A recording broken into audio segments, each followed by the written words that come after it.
Hello students, I welcome you all in this amazing series of Brainstorm. In this series, you are getting J Advanced level question with high expertise of the teachers of Alan. तो बच्चों आपने पहला session देखा होगा, आपको सवाल मिला होगा कि एक चैलेंजिंग सवाल आपको मिला होगा कि आपको ये सवाल सॉल्व करना है। तो आज के सेशन में उस सवाल को मैं सॉल्व करने वाला हूं और साथ के साथ एक सवाल और देने वाला हूं जिसको कंटिन्यूएशन में आपको सॉल्व करना है ताकि नेक्स्ट डे आप उसका सोल्यूशन देख सकें। बच्चों याद रखिएगा इस सीरीज को 100% फॉलो करना है। Definitely it will be a very beneficial series for all of you because आप एक एक सवाल भी डेली करेंगे तीनों सब्जेक्ट में तो कहीं ना कहीं ज्यादा आपका सब्जेक्ट स्ट्रांग होगा, आपके कॉन्सेप्ट स्ट्रांग होंगे और कहते हैं ना कि छोटी छोटी चीजें करने से बहुत बड़े बड़े बदलाव लाए जा सकते हैं। तो ये सीरीज उसी का नाम है बेटो।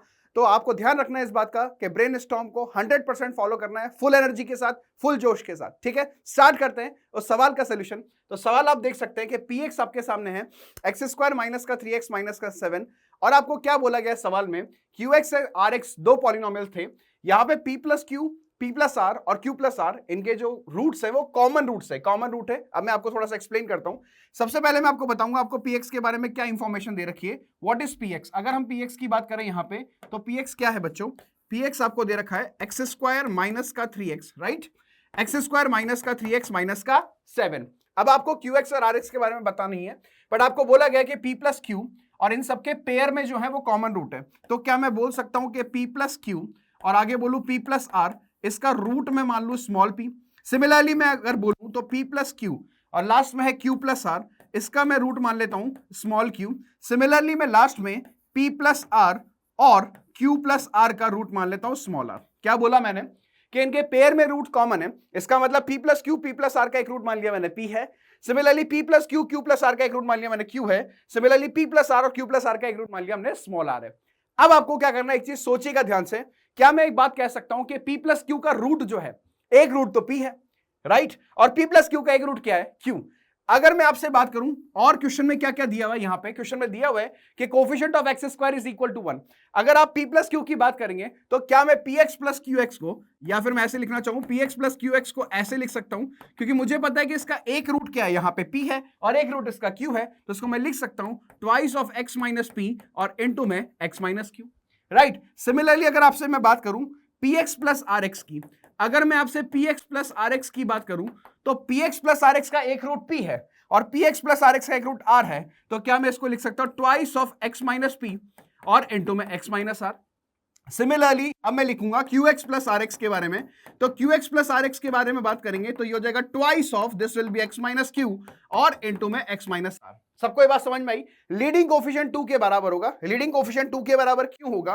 क्योंकि दोनों के ही लीडिंग कोफिशिएंट 1 है, उनका सम करोगे तो वो 2 के बराबर आएगा। रूट्स के बारे में आपको पता है कि एक रूट p है और एक रूट q है। जैसे p प्लस क्यू की बात करूं, अगर मैं इन तीनों इक्वेशंस को ऐड कर दूं, if I add all the three equations तो मुझे क्या मिलेगा देखिएगा, मुझे मिलेगा px plus qx plus rx। हालांकि 2 टाइम्स मिलेगा, हालांकि 2 टाइम्स मिलेगा तो यहां पे भी हर टर्म 2 बार आएगी और यहां से भी 2 जो आएगा वो कॉमन निकल के कैंसिल हो जाएगा। यहां पे क्या बचेगा देखिए आपके पास, यहां बचेगा x minus P, x minus q plus का x माइनस पी इनटू में x माइनस आर और प्लस में आपको दिखाई देगा x माइनस क्यू और इनटू में x माइनस आर। मुझे क्या क्या इंफॉर्मेशन दे रखी है? q ऑफ 0 का वैल्यू 2 है, r ऑफ 0 का वैल्यू m/n है और px के बारे में मुझे पता है। अगर मैं px फाइंड करूंगा इस इक्वेशन से तो मुझे qx और rx को सब्ट्रैक्ट करना पड़ेगा। What is qx plus rx? वो यहां पे लिखा हुआ है qx प्लस rx, यानी ये टर्म 2 टाइम्स उस दर जाके सब्ट्रैक्ट होगी। देखते हैं, अगर मैं यहां से आपसे px की बात करूं तो px क्या बनेगा बच्चों? देखो qx प्लस rx उधर जाके सब्ट्रैक्ट होगा, यानी q और r वाली टर्म जो है वो ट्वाइस जाके उधर सब्ट्रैक्ट हो जाएगी। तो आपके पास क्या बनेगा देखिए, आपके पास बनेगा x माइनस पी इंटू में x माइनस क्यू, ठीक है, x minus p into x minus q plus आपके पास बचेगा x minus p x minus r, x minus p x minus r और माइनस का आ जाएगा x माइनस क्यू और x माइनस आर। अगर मैं यहां पे px को सॉल्व करूंगा तो px मुझे मिलेगा x² माइनस का px, राइट, माइनस का qx प्लस का pq, यहां से मिलेगा x² माइनस का px माइनस का rx और प्लस का pr माइनस का x², इसको मल्टीप्लाई करेंगे माइनस का qx माइनस का rx, नहीं प्लस का qx प्लस का rx और ये हो जाएगा माइनस का qr। अब देखिए यहां पे आपका क्या क्या टर्म्स कैंसिल हो रहा है देखिएगा, qx से qx आपका कैंसिल हो गया, आपका rx से rx कैंसिल हो गया, माइनस px, तो px ऑलरेडी क्या बनेगा देखिएगा, ये बनेगा x² माइनस का 2px, राइट? और देखिएगा क्या टर्म बन रही है यहाँ पे। अच्छा, एक्स स्क्वायर से एक्स स्क्वायर भी कैंसिल हो गया, यहां बचेगा P Q plus P R. देखिएगा पी क्यू प्लस का P R, P Q plus का पी आर और माइनस का q are. This is your P x. अच्छा, अगर आपको पी एक्स ये मिला है तो पी एक्स ऑलरेडी आपको दिया हुआ है। पी एक्स किसके बराबर दे रखा है? एक्स स्क्वायर माइनस का 3x माइनस के 7 के बराबर। अगर इन दोनों को आप कंपेयर करोगे तो आपको यहां से p का वैल्यू कितना मिल जाएगा बेटू? 3/2 के बराबर मिल जाएगा, राइट। अगर p का वैल्यू 3/2 मिल गया तो एक और कंडीशन बनेगी कि आपको मिल जाएगा पी क्यू प्लस का पी आर और माइनस का क्यू आर, इसका वैल्यू -7।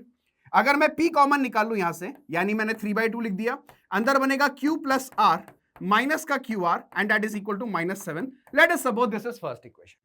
ये पहला इक्वेशन हमारा बच्चों आया। देखिए अमेजिंग सवाल है। इस क्वेश्चन को उस फॉर्म में लाना ही बहुत डिफिकल्ट था जो शुरुआत में मैंने बताया। जिस बच्चे ने उसने सोच लिया उसने उस सवाल को क्रैक कर दिया। अगर हम यहां बात करें, हमारी पहली क्वेश्चन है, सर आपने px तो बता दिया, सर आप बता सकते हैं qx क्या आएगा? डेफिनेटली अगर आपको qx फाइंड करना है तो यहां पे qx निकालने के लिए px और rx को सब्ट्रैक्ट करना पड़ेगा। px प्लस rx आपके पास है, तो मैं फाइनली आपको रिजल्ट बताऊं, सिमेट्रिक रिजल्ट मिलेगा। सिमेट्रिक कैसे? यहां px है तो यहां पे p का टर्म आ रहा है और qr का टर्म माइनस में आ रहा है, तो अगर मैं qx लिखूंगा तो यह आएगा एक्स स्क्वायर माइनस का 2qx प्लस का, ये qx है तो pr का टर्म माइनस में आएगा, तो यहां पे मैं pr का टर्म माइनस में लिख दूं। अगर pr का टर्म माइनस में आ रहा है तो बचेगा क्या हमारे पास? एक तो pq आएगा और एक qr आएगा, right. Is it clear to everyone? q आ रहा है तो pr का टर्म माइनस में, p आ रहा है तो qr का टर्म माइनस में। Similarly on the same basis क्या मैं rx लिख सकता हूं? Yes, this is x square minus 2rx। Now you are through in the question. इस सवाल को समाप्त कर चुके हम। अगर हम बात करें इसकी तो यहां पे rx आ रहा है तो यहां पे pq जो है वो माइनस में आएगा और यहां पे आ जाएगा आपके पास pr प्लस का qr और माइनस का pq। एक एडिशनल इंफॉर्मेशन बच्चों आप लोगों के पास है कि q ऑफ 0 का वैल्यू 2 है। अगर मैं यहां पे x की जगह 0 पुट करूंगा तो इसका वैल्यू 2 है, यानी pq प्लस का qr, क्या मैं लिख सकता हूं? pq प्लस का qr, pq प्लस का qr माइनस का pr, इसका वैल्यू 2 है। अगर मैं यहां से फिर से कॉमन निकालू p, तो q माइनस r प्लस का qr that is equal to 2, इसका वैल्यू 3/2 दिया हुआ है, तो 3/2 इंटू में q माइनस r प्लस का qr that is equal to 2। ये हमारी सेकंड इक्वेशन हुई। अब आप फर्स्ट इक्वेशन और सेकंड इक्वेशन को ऐड कर दीजिए। जैसे ही आप फर्स्ट और सेकंड इक्वेशन को ऐड करेंगे 3/2 कॉमन आएगा, q प्लस q 2q हो जाएगा, r से r कैंसिल हो जाएगा, qr से qr कैंसिल हो जाएगा। लेट्स राइट डाउन, दोनों को ऐड करेंगे तो मुझे क्या मिलेगा? 3/2 कॉमन आ जाएगा, यहां पे मिलेगा हमें 2q। हमने क्या किया? पहली इक्वेशन और दूसरी इक्वेशन को ऐड कर दिया और ये हमें मिल जाएगा 3/2 2q, qr से qr cancel that is equal to minus का 5, यहां 2 से 2 कैंसिल हो गया, यहां से आपको q का वैल्यू मिल गया -5/3। अब देखिए बेटू आपको क्या करना है, आपको q का वैल्यू पता लग चुका है, p का वैल्यू पता लग चुका है, या तो आप पहली इक्वेशन में या फिर आप दूसरी इक्वेशन में p और q का वैल्यू पुट कर दीजिए, r का वैल्यू आपको मिल जाएगा और r का वैल्यू जब आप कैलकुलेट करेंगे तो -27/19 आएगा, राइट। अब हमें निकालना क्या है? हमें सवाल में दिया हुआ है कि r ऑफ 0 का वैल्यू, सवाल देखते हैं, r ऑफ 0 का वैल्यू m/n है तो हमें m प्लस n का वैल्यू निकालना है। तो r ऑफ 0 कितना होगा बच्चा? r ऑफ 0 हो जाएगा आपके पास pr प्लस का qr, I am taking out r of 0, तो r ऑफ 0 का मतलब ये 0 pr प्लस qr माइनस का pq, राइट।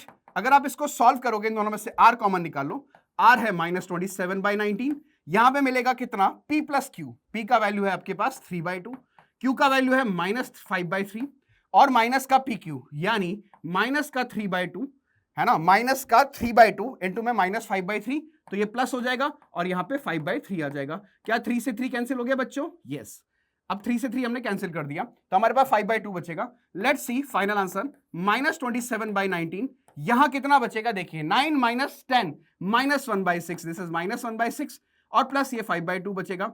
और अगर फर्दर कैलकुलेट करेंगे तो ये 9 टाइम्स कैंसिल हो जाएगा, ये 2 टाइम्स कैंसिल हो जाएगा, तो 9/38, दिस इज 9/38 और दिस विल बी 5/2। तो हम इसको 19 से मल्टीप्लाई 19 से डिवाइड कर ले, मतलब एलसीएम 38 के बराबर हो जाएगा। तो एलसीएम 38 के बराबर हो जाएगा तो ये आ जाएगा आपके पास 104 डिवाइड बाय 38। मैं फाइनली यहां पे लिख दूं 104 डिवाइड बाय 38। अगर आप इसको सॉल्व करोगे तो ये आ जाएगा 52 डिवाइड बाय 19 और ये किसके बराबर था? m/n के बराबर था और m प्लस n का वैल्यू मुझे किसी ने पूछा बच्चों, तो m प्लस n का वैल्यू हो जाएगा 71 के बराबर। And this was the answer of the amazing question, quadratic equation from the house of quadratic equation. Hopefully आप सभी बच्चों को मजा आया होगा इस सवाल को सॉल्व करने में। तो फाइनल आंसर इज 71। तो बच्चों अगला जो चैलेंज है आपका, जो आपको सॉल्व करना है, जो कि नेक्स्ट डे आपको उसका सोल्यूशन मिलने वाला है। वो क्वेश्चन है आपके लिए ये वाला। तो ईमानदारी से सॉल्व कीजिएगा और कमेंट सेक्शन में आंसर जरूर बताइएगा, और प्रीवियस क्वेश्चन का सोल्यूशन कैसा लगा उस पर भी कमेंट करके जरूर बताइएगा। Thank you so much everyone for patience listening. Have a good day.